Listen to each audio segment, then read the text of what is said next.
Thank you, everyone, for joining us today. My name is Dr. Pamela Valera. We have Dr. Sackey and Ms. Potter presenting on trying to establish a New Jersey Correctional Officer Mental Health, Suicide, and Gun Violence Task Force. This is an exploratory study. So we just want to provide you with some background about the work that we're currently doing. Correctional officers are exposed to unique work hazards such as violence and infectious diseases and assaults. Correctional officers predominantly work in facilities such as prisons, jails, and detention centers. They often enforce the rules, supervise activities of people that are incarcerated. They maintain security and respond to urgent events and incidents in correctional settings. They're also responsible for ensuring that the basic needs of incarcerated people are met, including being fed, engaging in recreational activities, and accessing educational, medical care, and in behavioral health services. They are the first to observe significant changes in an inmate's mental health, including changes in behavior, deterioration in inmate self-care, and increased aggressive behavior. And in 2011, about 254 work-related injuries occurred per 10,000 due to assaults and violent acts during their workplace. This is higher than rates for all other workers. There's also a burden to correctional work, with 20% of COs being unable to find pleasure in anything, and 13% reported hopelessness. And this is the main reason why is that the nature of the environment and working correctional facilities adversely impacts not just correctional officers, but the inmate population as well. Officers are constantly exposed to job stress and daily exposure to hostile and traumatic environments, and they work around the clock. They provide coverage for the correctional facility. So just very briefly, our study or project has 3 phases. The first phase is to develop a correctional mental health task force to address issues related to mental health, firearms, and suicide in correctional settings. We wanted to address suicide because the suicide rates for correctional officers are higher compared to those in public safety. We've recruited our 15 senior level officials that work in correctional systems. We're in the process of completing 1 of 2 focus group meetings, and we're planning to have our task force leaders receive training on lethal methods using counseling on access to lethal means, the CALM intervention. And CALM training will help the task force members understand firearm prevention, intervene in the workplace, and identify signs for suicide by firearm.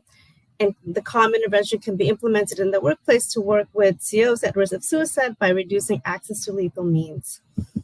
The second phase of this project is to really trying to understand some of the conditions that put correctional officers in harm's way. We're going to identify some of the job stress that impact their well-being and the use of firearm during the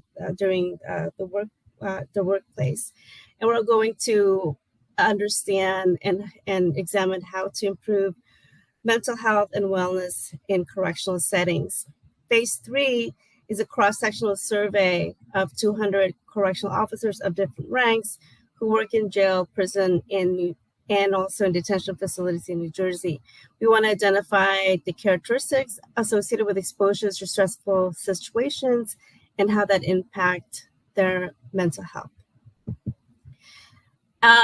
We've completed one of the first 2 focus group meetings. The goal is to assess the perspectives of current mental health and wellness, to understand firearm safety, and to determine the barriers and facilities to providing mental health and well-being programming and services. We have 6 primary areas that we're planning to address in both the focus group and our cross-sectional survey.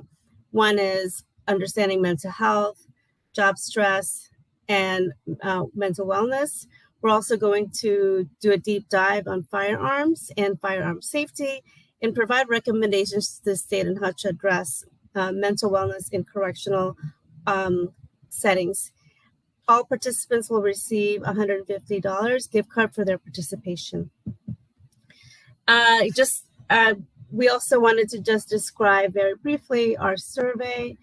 We're planning to ask questions related to substance use disorders, how officers store their firearm. We wanted to assess burnout and suicide, and also dietary and perceived access to diet quality. The survey is currently being disseminated throughout New Jersey through our networks in the correctional environment space. It is also being distributed through a very secure Qualtrics link. It's a de-identified anonymous survey, and officers who participate and choose to will receive a $25 Amazon electronic gift card. And so we are planning to analyze our qualitative focus groups through inductive analysis. We are importing the focus group meeting through NVivo. NVivo will be the data management and data analysis tool. We're planning to develop a coding scheme to understand some of the themes that may come out during this process, and the goal is to have 2 independent coders to determine intercoder reliability. And our quantitative analytic plan, we're going to export our survey and analyze using SAS, provide you with some descriptive statistics and inferential statistics to really understand how job stress and impact on work environment in the setting and how it contributes to suicide and lack of firearm safety in this population. So some of our major accomplishments, and just so that everyone's aware, we just recently received IRB approval. Due to the sensitive nature of the study, the IRB procedures took a really long time for it to be approved. We had submitted the protocol. When we received funding, it was delayed for further months, and then it ended up in full IRB review for another few months, and just recently, about 2 weeks ago, got our application approved. And even though the survey was anonymous, and de-linked from any identifiers, it still went through IRB full review. But we do have some accomplishments to share. As I said previously, we recruited our task force members. This includes the Director for Mental Health and Corrections. We have a retired correctional captain, the former director of a county jail, director of the police academy, a veteran with adult children currently incarcerated at a county jail, a field service training manager, and a former commissioner of New Jersey. We held our first focus group meeting on May 8th, and the meeting, we were very surprised that it lasted, over 2 hours and 15 minutes. And I think we could have gone on if we decided to continue the conversation.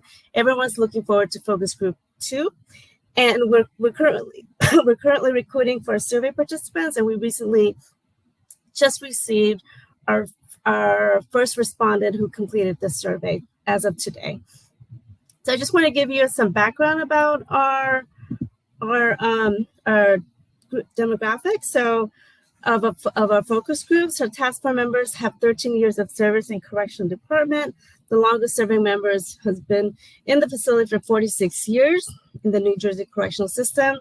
Majority of the members were predominantly male with 1 female. We have 3 members that are retired through the New Jersey correctional system.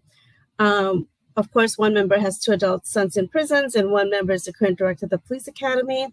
And we also have a correctional mental health psychologist on board, and the last member is a field service training manager. So the focus group in general provided amazing insights about some of the conditions that are impacting the correctional officer community. And a lot of it is, focused on job stress, firearms, poor conditions in the workspace and et cetera. So we're really excited to continue moving along with our project and excited to share further findings with you at a later time. Thank you. We're open for questions.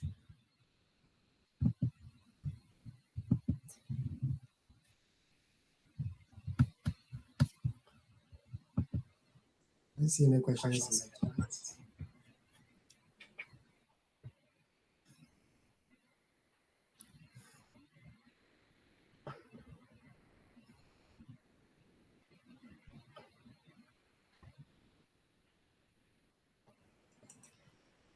So Angela, if there are no questions, can we just like leave the breakout room?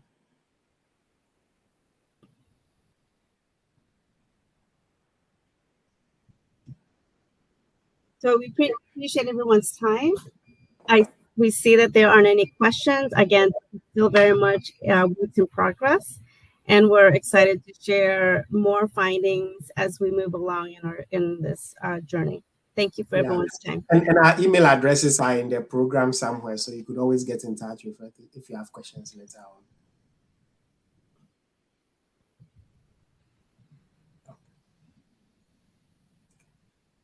Thanks.